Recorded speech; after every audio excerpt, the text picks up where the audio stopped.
ใช่น่ะคือขุดน้อยแท้ฮะกับอาจารย์ขุดนั่งรอท่า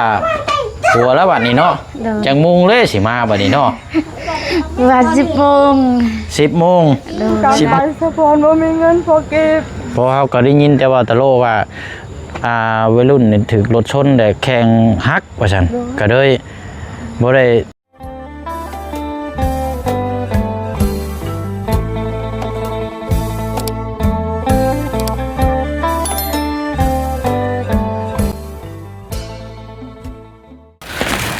เอาสบายดีแล้วพี่น้องเด้อเนาะสบายดีและสวัสดีพ่อแม่พี่น้องบุสุขุสุคนพี่น้องเนาะมื้อนี้ก็มาพบมาเจอกันอยู่ที่เขตของทางน้องบัวบานและก็ทางบ่าวตะโลนี่แหละพี่น้องเนาะน้องบัวบานนี่ก็โอ้ยบ่เสียงแต่มาอยู่นี่แล้วยังบ่ได้พบพ่อทางน้องเพิ่นจักเทื่อพี่น้องเอ้ยแล้วก็บ่ได้ถ่ายทำให้ทางพี่น้อง FC เฮาได้รับได้ชมนานแล้วพี่น้องเนาะตั้งแต่อยู่บ้านหลังเก่าพุ่นแหละพี่น้องเนาะก็ถือว่าหลังจากนั้นก็เข้ามาก็มีแต่พบพ่อทั้งบ่าวตะโลผู้เป็นผัวสร้างประกอบอย่างต่างๆนี่แหละพี่น้องเนาะมื้อนี้เดินทางมาก็แบบจะเวลาจะค่ำมื้อแน่จักหน่อยมื้อนี้พี่น้องเนาะเพราะว่าก็ทางบ่เชียงนี่จะมาเบิ่งแบบห้องครัวก่อนพี่น้องเนาะแบบห้องครัวเฮือนของทางบ่าวตะโลนี่แหละพี่น้องเนาะที่ทั้งบ่จันได้สร้างไปเนาะพี่น้องเนาะแต่ว่าก็เรื่องงบเรื่องประมาณนี่ก็บ่ฮู้พี่น้องเนาะเดี๋ยวต้องถามทั้งบ่จันอีกเทื่อนึงพี่น้องว่าสิค่าจ้างกับค่าอุปกรณ์รวมไปเสร็จเบิดเฉพาะต่อกระเทิบออกไปเฉพาะห้องครัวอะไรพี่น้องเนาะก่อนสิว่ากันว่าเท่าไรเนาะแต่ว่ามื้อนี้อยากมาเบิ่งแบบนำกันอีกรอบนึงเนาะพี่น้องเนาะแล้วก็สิมาเบิ่งก่อนเนาะคอกเป็ดคอกไก่แล้วแล้วก็คือว่าขุดห้องน้ำห้องในบ่บ่แม่นบ่อน้ำเลยเนาะขุดบ่อน้ำพี่น้องเอ้ยน้ำสร้างขุดน้ำสร้างเนาะเอาเดี๋ยวไปเบิ่งน้ำกันเนาะพี่น้องเนาะทั้งน้องเพิ่นก็โอ้แตกต่างแต่ก่อนพี่น้องเอ้ยเบิ่งเนาะหน้าใสบ่ได้มองค่ำบ่ได้หน้าแด่หน้าดำคือแต่ก่อนโอ้ใส่ครีมยังน้องบ่ ใส่ครีมยังคือหน้าขาวแท้เอ้ยเนาะนั่งข้าวลูกอยู่บ้านนี้เนาะอันนี้ไม่เฮ็ดยังอันนี้นะไม่เฮ็ดเตียงโอ้ลืมเบิ่งอันนี้เนาะไม่เฮ็ดเตียงสิเฮ็ดจักอันเตียงนะ2 อันเฮ็ด2 อัน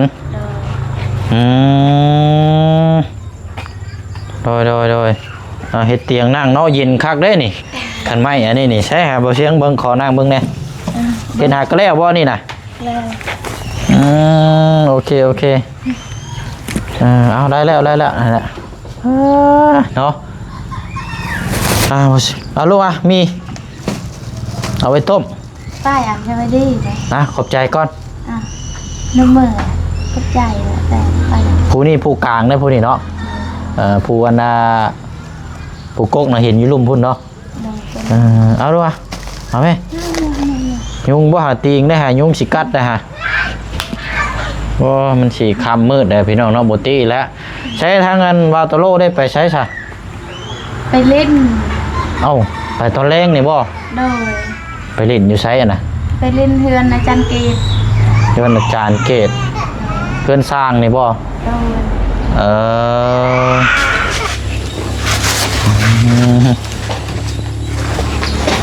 คนเห็นเวียเห็นงานคักได้วาโตโร่นี่พี่น้องละเอียดเป็นคนพอบ้านนะคันชิวเอากัน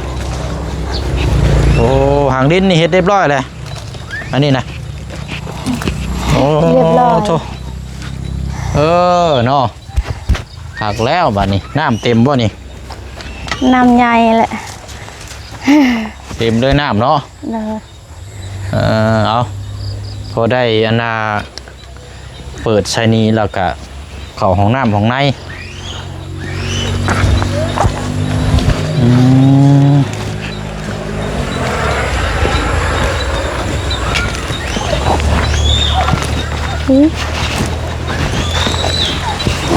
ใช้น้ำสั่งใช้เป็ดอยู่ใช้เป็ดนะเป็ดอยู่โอเค หาขวาง บ่ได้เอาลงมาปล่อยอยู่นี่บ่ บ่ได้แล้ว ยังบ่ทันแล้วอยู่ โดย โอ้ยอืม นี่น้ำสาง พอแล้วนี่พี่น้องเนาะอ่า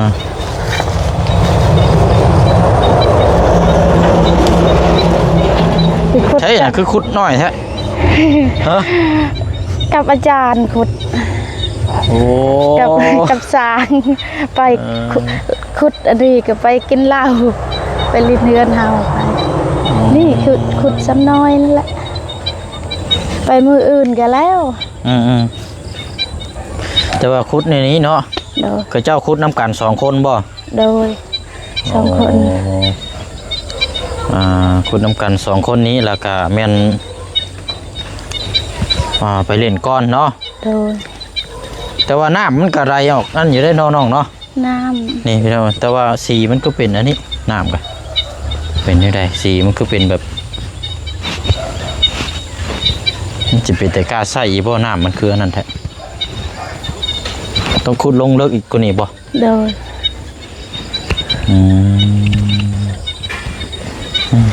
อันนี้พากันขุดแตะเหิงนะบ่นี่นะ โดยขุดได้หึง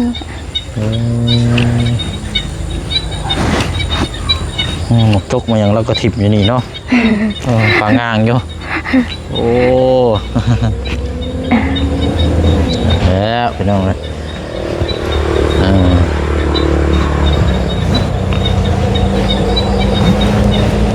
ใช้เบิ้งหาลูกนะเบิ้งหน้าตาก่อน คือพ่อครับแต่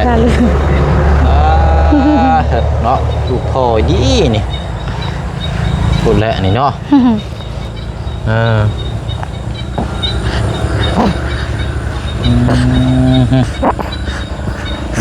เป็นจังได้น้องได้เฮือนหลังไม้หลังงามๆเลยดีขึ้นอยู่บ่ชีวิต บ่ เอ้าคือว่าเดี๋ยวนั้น บ่ได้ติ เอ้าเป็นได้คือว่าบ่ดี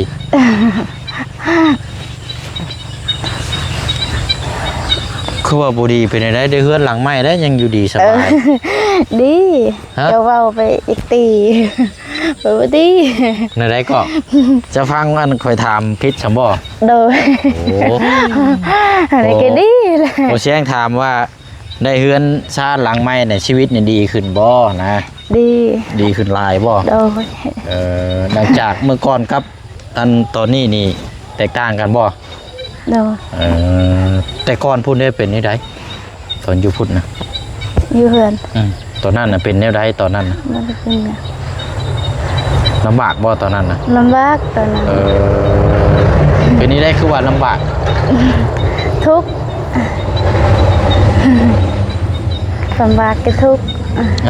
ทุกข์ยากลำบากใจ ทุกข์ยากลำบากใจ โดย อ้าวเนาะลำบากใจลำบากกายเนาะ โดย นี่แล้ววันนี้ก็ได้เฮือนแล้วก็เฮาก็อยู่พากันช่วยกันทำมาหากินบัดนี้เนาะ โดย ไปเบิ่งแย่งกันอันใดผิดอันใดถูกก็คอยเว้าคอยจากันเนาะ โดย วันนี้เฮือนหลังนั้นบ่ได้มีไผนอนเลยบ่เนาะ บ่มี แบบว่าเฮือนว่างเปล่าเลยบ่ตอนนี้นะ โดย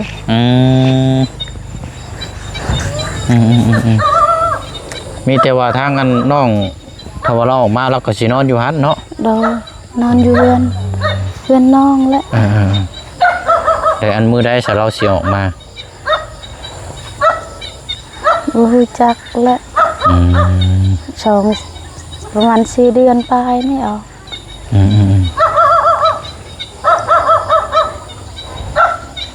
ลูกแล้วก็ชว่าคือพ่อพี่น้องเบิ่งตลอด ฮะ เบิ่งบ่เคยเฮอ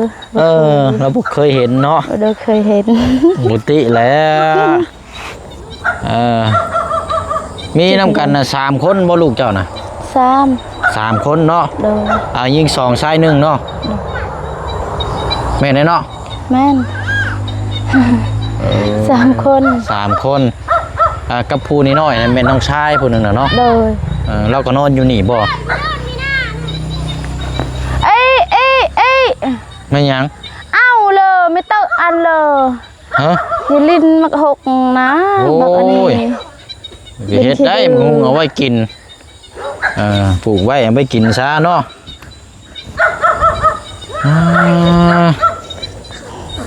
ไปนะย่างขึ้นไปเบื้องก้อนบันนี้เนาะพุ่นละ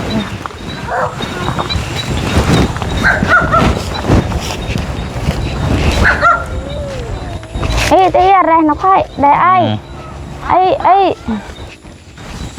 เฮงนะบ่เสื้อผ้าคือบ่เก็บเขาน้อง แข็งละ ยังมามันมืดมันอย่างเก็บเขาเลยเอาเสกตลอดหาคนสะอาดสะอาดดีแล้วเนาะเลยส่วนลายนี่ซักเสื้อผ้าหน้าแพ้นี่ไผเป็นคนซักน้องไม่ซักเจ้าบ่เลยงานเบิ่งข้างๆนี่ก่อนแป๊บนึง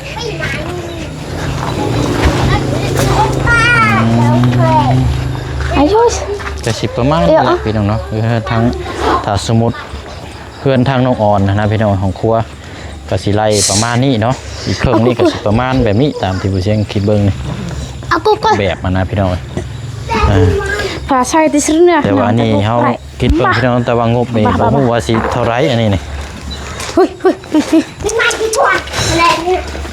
ใช้คือบ่ใต้ไผ่ใช่คือบ่ใต้ไพ่มืดเลย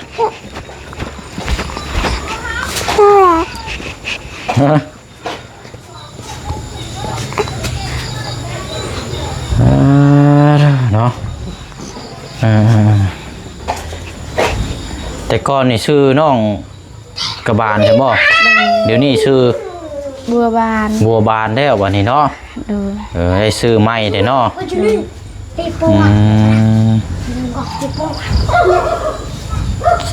เอาได้พี่น้องบัวบานเลยเอานั่งรอท่าบัวแล้วบัดนี้เนาะจังมุงเลยสิมาบัดนี้เนาะว่า10 โมง10 โมงกลางคืนนี่บ่ทบไปเลิกแท้เนาะ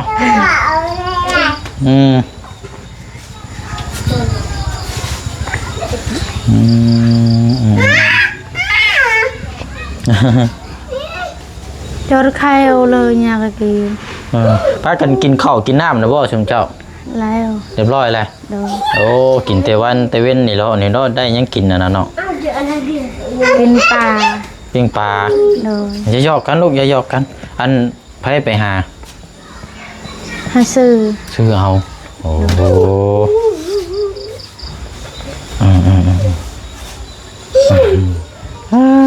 เนาะ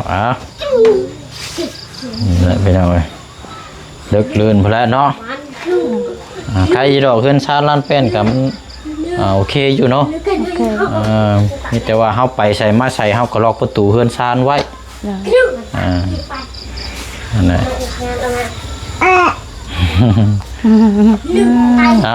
เอาโอเคเด้อชาวน้องเด้อเอาทำนั่นแหละสิมาเยี่ยมยามถามข้าวไหมเนาะเอาอยู่ดีไม่แห้งเนาะเอาสบายดีโอ้ยเอายินดีน้ำเนาะดูแลเอาบาดนี่เนาะมันหกมันเหือกอันโพดไม่เพราะฉะนั้นปัดปวดเอาเนาะงามเฮือนนี่คักดีแล้วบาดนี่ฮะไปงามย้อนคอยนี่แหละงามย้อนเจ้าเอ้าคือว่างามย้อนเจ้าไปนี่ได้งามย้อนเจ้านี่แหละงามย้อนเฮาสิแบบเข้าใจเลยพี่น้องระวังงามย้อนเจ้าก็คืองามย้อนทางทีมงานมาซอยสิว่าโอ้ยเนาะเอานี่แหละเนาะอันนี้ก็เป็นไม้ให้เนี่ยพี่น้องเอาค่ำคืนนี่ต้องรอถ่าพ่อบัดนี้พี่น้องเนาะทางบ่าวตะโลไปดินพี่น้องเนาะคนชื่อว่าก็ไปดินน้ำพอสร้างวัสันเนาะคนแบบเคยกินน้ำกันนะพี่น้องคนชื่อว่ากันเนาะ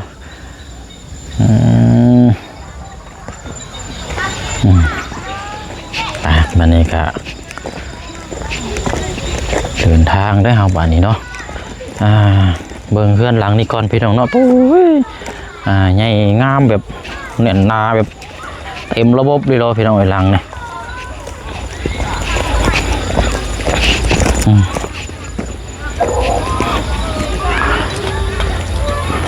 หญ่สูงแบบเต็มคาราเบลดีรอได้พี่น้อง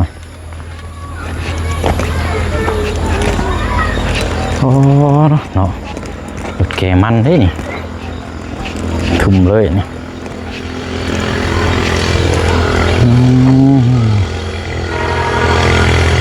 สูงเงาเข้าได้แบบเนาะมันสิว่าไปงามพี่น้องโอ้ยเนาะ จะไปทาง ฮะ ก็ได้ คงไปพี่เนาะเนาะใกล้เลยเฮือนเนาะใกล้สิแล้วเลยครับแล้วบ้านนี่ นี่จะไปทาง โดยเอาเนาะพอชิมาหาบอตโลเราก็บอยู่ครับไปเล่นบ่ซัน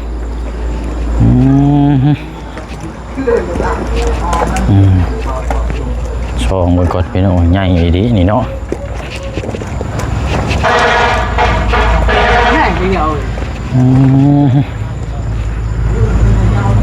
หลังใหญ่เนาะเป็นทรงจั่วทรงล่างเนาะ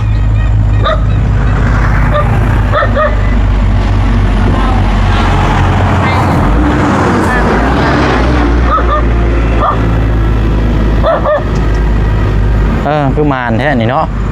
โดยอันในไรก็ขอความช่วยเหลือในแห่งนั้น ขอความช่วยเหลือโดยเข้ากินกับ กินข้าวดีให้ หมดบานมิแต่เล่าและทุกวัน เอาเราอยู่กับไผนะ เราอยู่กับเมียละ ลูกบ่ได้มีบ่ มีอยู่ มีหักมีดูหักนี่ หักค่ะ ลูกขาหักคือว่าขาหักเป็นนี่ได้นะบ่พอ รถตัก โอ้ อันนั้นคันบุมีน้ำกินแล้วมาข้อน้ำเฮา โดย เฮากินแล้วเรามาข้อ อันว่าเจ้าว่าลูกชายที่อันทั้งบอตโลว่าถูกรถชนหันบ่ แม่ โดย ที่ว่าหัวเข่าหักหันบ่ โดยแม่ โอ้ ฆ่าลูกลา โดย เขาอันนั้นคันเขาเฮ็ดเสียยาก็เขาบ่เอาเราบ่มีแหงเฮ็ด ดินกับบ่มี เลยเฮาพอดดินเฮาเลยให้เราซักให้ โดยใช่อันบัดนี้เฮือนอยู่โซนได้อยู่มุมไหนเจได้นะอยู่เทิงพุ่นบ่ข้างๆเฮือนนั่นอะโกเห็นบ่ โดยลายเทื่อเราให้คอนำเจ้าเพราะว่าจำได้ค่อยได้แล้วก็ให้เจ้า โดย เข้านั้นค่อยบ่จักคือกันเฮาขอเบิก แบบมาขอความช่วยเหลือแบบอยากมีข้าวจังซี่บ่ โอ้ย อ๋อเขาอยู่ในกินเนาะอันน่ะอยู่น้ำกันน่ะจะคนสักครอบครัวนะ ชนะเนี่ย รวมเบิดเลยนะครอบครัวเราหาจะคน ตอนต้นน่ะ โคตรมา อยู่น้ำกัน6 คน เจอ กันเช้า ตู้ 7 คน 7 คนผู้อยู่ตอนนี้บ่ โดย เอ้า เพื่อนลังน้อยอยู่แต่เขานอนแบบนี้เลิกเรียน โดยอันผู้ชายได้ผู้ที่ว่าถือรถชนน่ะเนาะ โดย โดย ลูกเจ้าบ่ โดยลูกเรานั่นแหละเคยเฮาอาศัยงานเลยแต่คือเป็นแบบนี้แบบบ่มีใครเฮ็ดเงินเรามีแต่เฮาเป็นผู้ช่วยตลอด โดยอ้าวซะเนาะอันนี้ได้ใช่พี่น้องคันเบาหมดบาทมันไม่ได้เล่าเลยหนักกว่าหมู่ หนักกว่าหมู่ในบ้านเลยเนาะ โดยหนักกว่าหมู่ โดย เขาเฮ็ดอยู่เฮาฮักเราแต่เขาบ่จักเขาแถวบ้านเขาเฮ็ดเขาก็นี่ฮักอยู่เขาให้อยู่บางเทื่อเขาเรือแล้วเขาไปให้เรา โดย พอกินแบบนี้แหละเพื่อนเรานะคันเขาเอาแหงคันเขาหับจางว่าเขาเอาไข่แน่ตอนช่วงหลังเขาเอาเขาอาศัยกินแบบนั้น โดยแต่ว่าอันลูกรถอันลูกชายนั่นจักปีอันผู้ที่ถืออันรถชนนะว่าเจ็บนะใหญ่เติบอยู่บ่ โ ประมาณ15 ปี 15 ปี แม่เป็นอายกับลูกคอยเราเป็นอายลูกคอยประมาณ13 เป็นวัยรุ่นนี่นะเนาะ โดย หากระตำนี่แหละว่านี่นะเนาะ โดย ตอนนี้เราย่างบ่ได้เลยบ่ แม่น อยู่เฮือนนี่บ่ลูกเจ้า โด ก็ ย อยู่ตลอดนี่บ่ โดย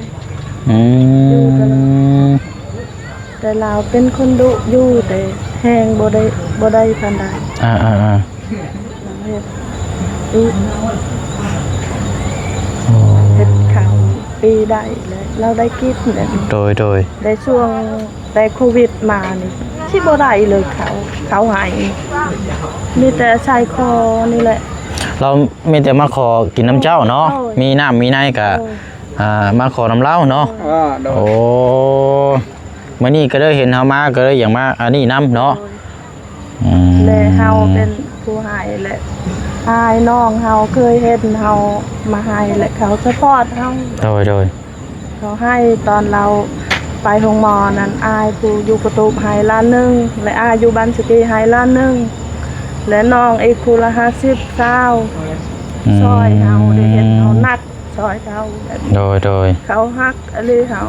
ฮาเป็นคนแบบนี้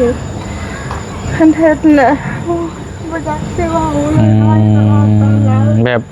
ปับนี่ ลำบากแห้งซั่นบ่โอ้ ตอนเขาว่าตามกันไปสะพอนบ่มีเงินพอเก็บ เพราะเฮาก็ได้ยินแต่ว่าตะโลว่าวัยรุ่นนี่ถูกรถชนแต่แข่งฮักว่าซั่นก็เลยบ่ได้ถามต่อเลยนะว่าที่มาที่ไปจังไดเนาะโดยเอาพี่น้องเนาะ กับพ่อเราพากันให้ตายแบบนี้แหละเฮาว่า อืม สิเฮ็ดแนวใดเอาเงินเฮานี่แหละเท่าใดก็ได้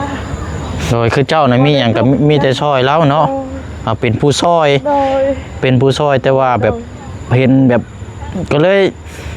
จักสิว่าน้ำตาก็ไหลเนาะซอยก็ดีใจนะพี่น้องเออ เต็มใจอยากให้แบบ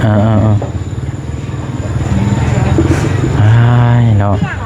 เอาสนอมีแต่ว่า แล้วเราขอน้ำเฮาว่าให้เขาซอยนะ เจ้าซอยผู้เดียวยันกลับมาไว้เอาว่าบ่เป็นหยังจำได้เฮาน่ะได้แล้วเฮาพยายามเฮา เลยเอาจังซี่ก็ได้เดียว